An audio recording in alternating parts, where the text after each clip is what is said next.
어느 날 새벽에 안개가 자욱한 아침에 데카르트라는 유명한 철학자가 새벽 산책을 나왔습니다.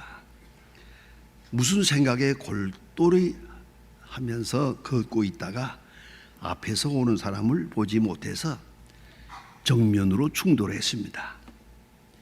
그 사람이 좀 화를 내면서 당신도 대신 누구요? 하고 물었습니다. 데카르트는 빙그레 웃으면서 말합니다. 예, 바로 그 문제로 내가 지금 생각하는 중입니다. 내가 누군지 도대체 알 수가 없기 때문입니다. 여러분, 환경보다 중요한 것은 태도입니다. 태도보다 중요한 것은 정체성입니다. 도대체 내가 누굽니까? 여러분, 한 번쯤 철학자가 아니지만 생각해 보셔야 될 겁니다. 40이 넘었거든 반드시 생각해야 됩니다. 내가 누구냐고, 그리고 나는 어디로 가고 있느냐 물어야 할 것입니다. 미국의 전문 상담가인 아돌프 퀘자드라고 하는 분이 있습니다. Loving Yourself for God's Sake라고 하는 아주 그런 특별한 책을 써서 유명해졌는데, 현대인은 전부가 정체성의 혼돈을 일으키고 있다는 겁니다. 한마디로 말하면 내가 누구냐를 모르고 있다는 거죠. 바르게 모르고 있다는 거예요.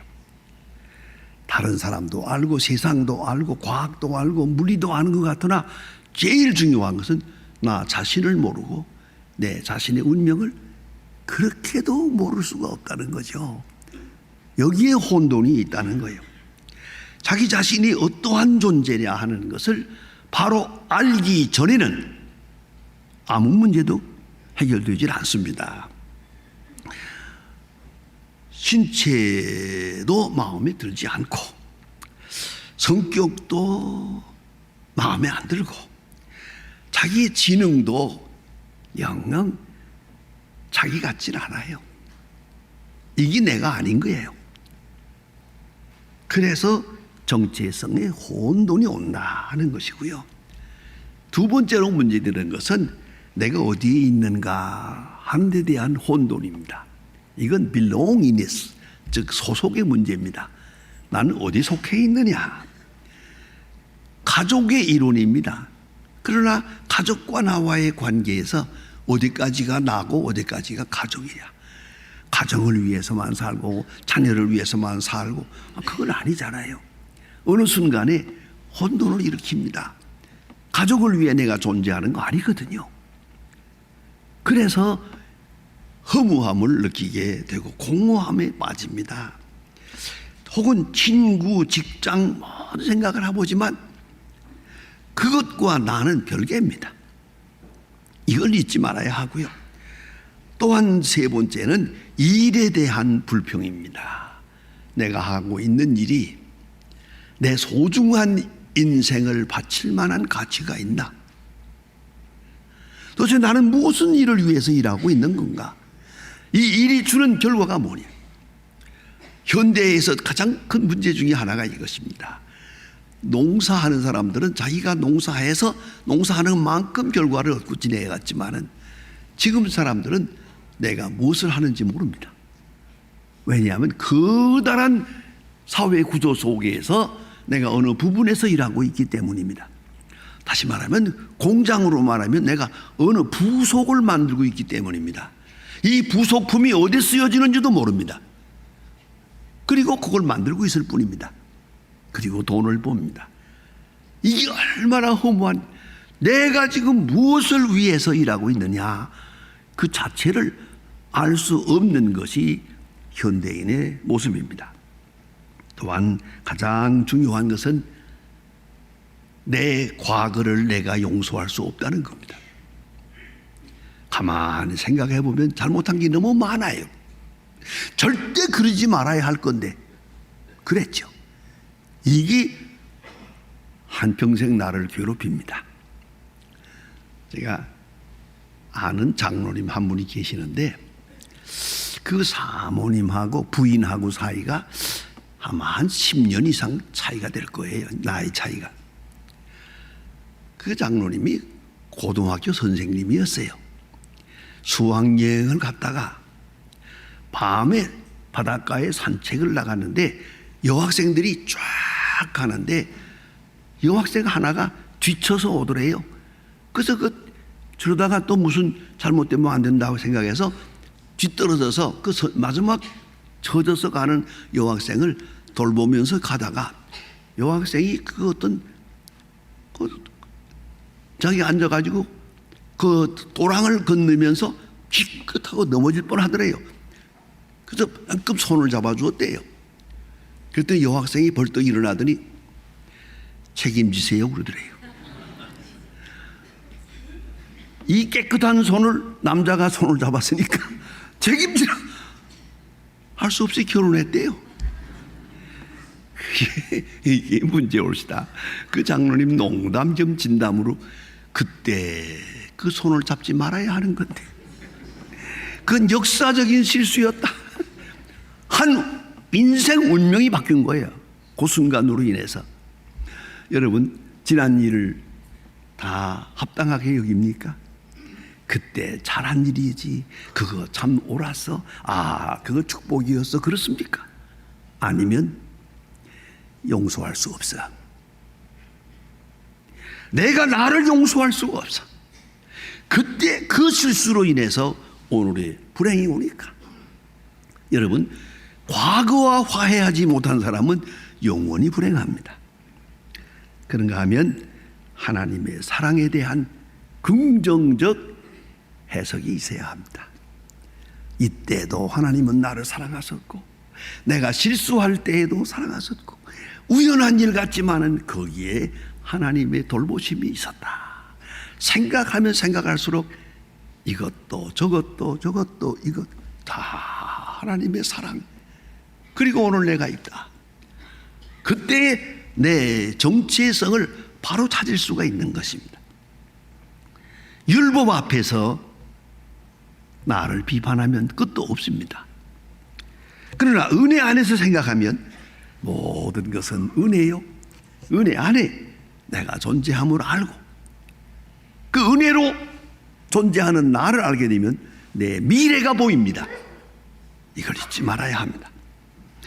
오늘 본문 성경에는 아주 기맥히고 절절한 사건이 여기 하나 있습니다. 왜냐하면 이스라엘 백성이 애굽에서 나오지 않습니까? 40년 동안을 광야에서 헤매지 않습니까? 40년 끝에 마지막으로 요단강을 건너가는 시간입니다. 그야말로 가장 결정적 운명의 시간입니다. 그때 여기서 이 중요한 시간에 커다란 사건이 생깁니다. 자, 그냥 그저 가야 되느냐 아니면 정탐꾼을 보내야 되느냐 하는 겁니다.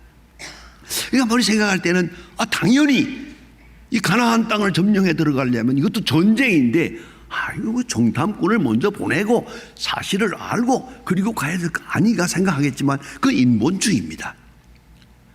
언제 지금까지 정탐꾼 가지고 왔나요? 광야 40년을 자기들의 계획대로 살아간 게 아니잖아요. 오직 은혜로 살았고 하나님의 능력으로 살았어요. 그러면 밀고 가는 거예요. 그런데 그렇지 못했어요. 이 결정적인 시간에 와서 실수를 합니다. 신명기 1장 19절에 보면은 정탐꾼을 보내자. 하나님은 보내지 마라.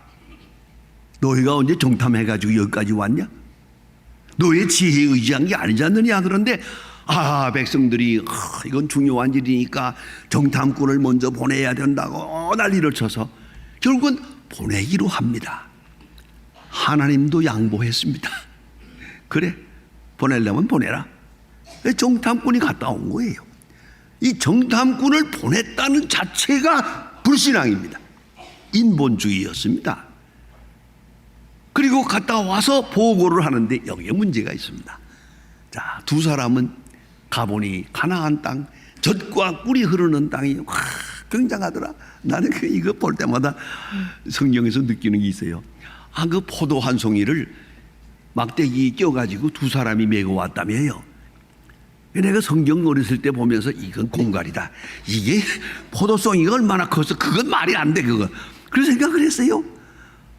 그랬는데 제가 63년도 미국 유학을 가서 공부할 때 공부하다가도 가끔 농촌 사람 출신이라서 무슨 농촌에서 무슨 뭘 한다든가 행사를 하면은 꼭 가보고 싶더라고요. 그래서 한번 농산물 전시회 하는 데를 한번 갔었습니다. 박람회를 갔었는데 정말 놀랐습니다. 포도 한 송이가요 이만해. 우리가 지금 거봉이라는 게 있잖아요. 그 꽤 크죠. 근데 거봉이 그것도 큰 거는 그저 그것을 5배라면 넣는다고 생각해요. 이만한 걸 전시회 갖다 놓았어요. 저걸 보고 그때 성경을 믿었습니다. 저 정도 되면 저거 하나 들고 왔을 거다. 정말 포도송이 크대요. 아무튼 포도송이를 들고 와서 이게 가나안 땅의 산물이라고 자랑을 합니다. 모두가 희망에 찼습니다. 그런데 놀라운 얘기는 그곳에는 장대한 사람들이 살고 성도 견고한데 그 앞에 가서 딱 서니까 우리는 꼭 메뚜기 같더라. 원래 그렇습니다. 아랍 사람하고 이스라엘 사람하고 보면 이 목 하나가 자릅니다. 언젠가 그거 났어요. 아랍 군인들 행진하는 거하고 이스라엘 군인들 행진하는 거 확실히 차이가 납니다. 이스라엘 사람은 작습니다. 아랍 사람은 큽니다. 근데 옛날엔 더욱 그랬던 것 같아요. 그래, 오덕이라도 하면 이거 표현이 재밌죠. 메뚜기 컴플렉스예요. 가서 딱 서니까 나는 메뚜기 같더라. 저들도 아마 우리를 메뚜기로 봤을 거다. 이거 어떻게 하면 좋아요? 이게 바로 저들의 메뚜기 컴플렉스입니다. 내가 나를 어떻게 보느냐는 거죠. 어디서부터 평가하느냐. 그래서 여호수아와 갈렙은 갔다 와서 좋은 보고를 하고 자 이제 갑시다. 우리는 이길 것이요.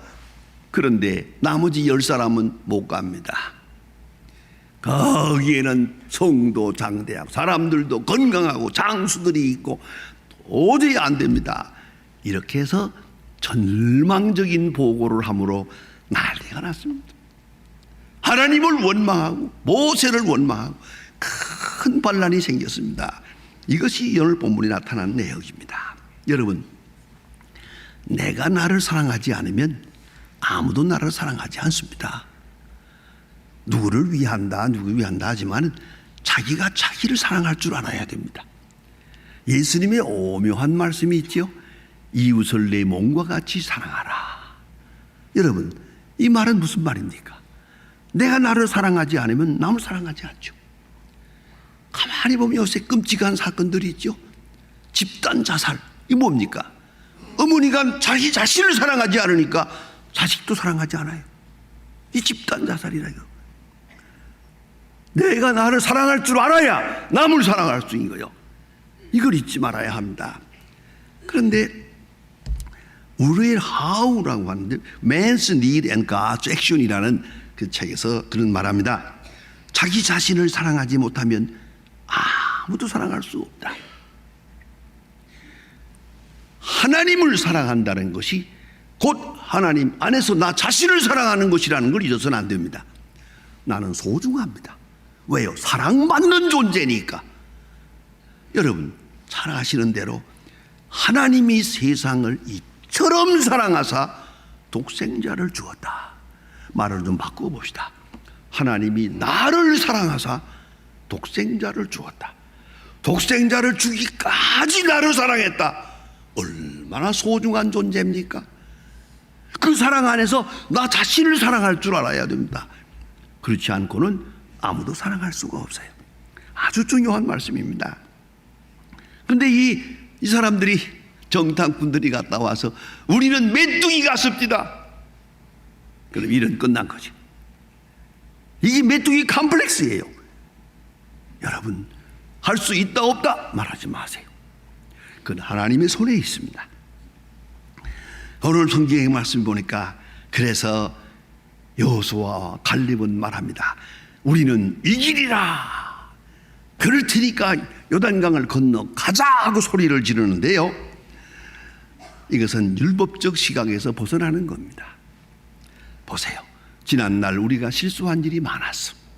그러나 하나님은 우리와 함께 하셨어. 우리가 하나님을 거역한 때도 많았어. 그러나 하나님은 우리를 용서하셨어. 율법을 극복하고 하나님의 은총으로 이스라엘을 봅니다. 내가 잘못한 것도 많아요. 그러나 합동하여 선을 이루었어요. 사도 바울은 위대한 말을 합니다. 죄가 많은 곳에 은혜가 많다. 엄청난 말씀이죠. 많은 실수와 허물이 있지만은 그보다 더 큰 은혜가 있었어. 오늘 우리가 있는 것이다.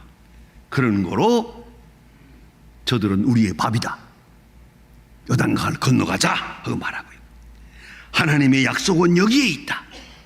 우리의 많은 허물과 실수는 있었지만 하나님의 약속은 변치 않는다. 약속의 땅을 향하여 가자. 우리는 하나님께 속했다. 하나님의 능력이 우리와 함께 있다. 우리는 메뚜기가 아니다. 우리는 하나님의 백성이다. 그런 거로 요단강을 건너가자 하고 이렇게 외치고 있습니다. 신앙인의 간증이 여기에 있습니다. 젖과 꿀이 흐르는 땅, 아름다운 땅이 있습니다. 이것을 바라보는 바른 영적 지각이 있어야 합니다. 능히 이기리라. 그렇습니다. 하나님이 함께 하시니 이길 것이요, 오늘까지 하나님이 인도하셨으니 이길 것이요, 하나님의 약속이 여기에 있으니 우리는 이길 것이다. 그래서 14장 9절에 보면 재미있는 말이 있습니다. 그들은 우리의 밥이다. 우리의 밥이다. 그런 거로 가자. 과거에서 배웁시다. 거기에 하나님의 은혜가 있었고 미래의 약속을 보면서 오늘을 봅시다. 여기 하나님의 축복이 있습니다. 때때로 우리는 마음에 약해질 때도 있고 어찌 이런 일이 있나 하고 세상을 어둡게 보기도 하고 절망할 수도 있습니다. 그때마다 잊지 마십시다. 우리는 메뚜기가 아닙니다. 하나님의 축복이 함께하고 사랑하는 주의 백성입니다. 제가 인천에서 옛날에 목회할 때 있었던 실화입니다. 그때 3층 집이 있었는데 3층 집에 어린아이가 학교 갔다 와서 낮잠을 잤습니다. 아래층에서. 그러다가 불이 났습니다. 그 목조집에 불이 나니까 뭐 당장 벌겋게 타오르는데 이 어린아이가 무서우니까 자꾸 계단을 타고 3층까지 올라갔습니다. 3층 옥상에서 얘가 지금 울고 있습니다. 연기가 막 나는데 소방서원들이 와서 이걸 그 당시 좋은 방법이 없으니까 담요를 하나 갖다가 네 귀퉁이를 붙들고 그 앞에다 갖다 놓고 뛰어내리라고 했습니다. 얘야 뛰어내리라 뛰어내리라 그러는데 얘가 뛰어내리겠어요? 그 연기 속에서 3층에서 울기만 하고 소리 지르 아무리 해도 안 돼요. 멀리서 어머니가 돌아왔습니다. 이 장면을 보고 그때 그 아이의 이름을 부르면서 아무개야 엄마다 뛰어내려 그러니까 어머니 하고 탁 뛰어내립니다. 3층에서 뛰어내려. 그런 장면에 대한 얘기를 내가 전해 들으면서 많이 생각했습니다. 여러분, 이 어린아이가 어머니의 소리가 귀에 들릴 때까지는 용기를 낼 수가 없어요. 여기에 설명이 필요 없어요. 우리가 받아줄 것이다. 여기가 다 있다. 뭐 있다. 소용없어요. 오로지 어머니의 음성이 들려올 때 비로소 큰 용기를 냅니다. 오늘 이스라엘 백성들이 하나님이 우리와 함께 하신다. 약속의 땅이 저기에 있다. 오직 그분. 우리는 이기리라. 반드시 이길 것이다. 거기에 승리가 있고 축복이 있는 것이옵시다. 기도하십니다. 하나님 아버지, 이스라엘 백성이 광야에서 40년을 헤맸던 것처럼 우리도 많은 날 동안 헤매며 방황하며 그렇게 살아왔습니다. 이제 결정적인 시간, 요단강을 건너가야 하는 이 귀중한 시간에 마지막으로 우리 믿음을 정비하게 하여 주시옵소서. 우리의 생이 다해가는 시간입니다. 이제는 바르게 정비하고 저 약속의 땅 가나안을 향할 수 있게 하여 주시옵소서. 요단강을 건너갈 수 있는 믿음, 가나안 땅을 차지할 수 있는 용기, 하나님께서 주시는 축복에 대한 확실한 믿음이 있어지고 승리하게 하여 주시옵소서. 예수님의 이름으로 기도합니다. 아멘.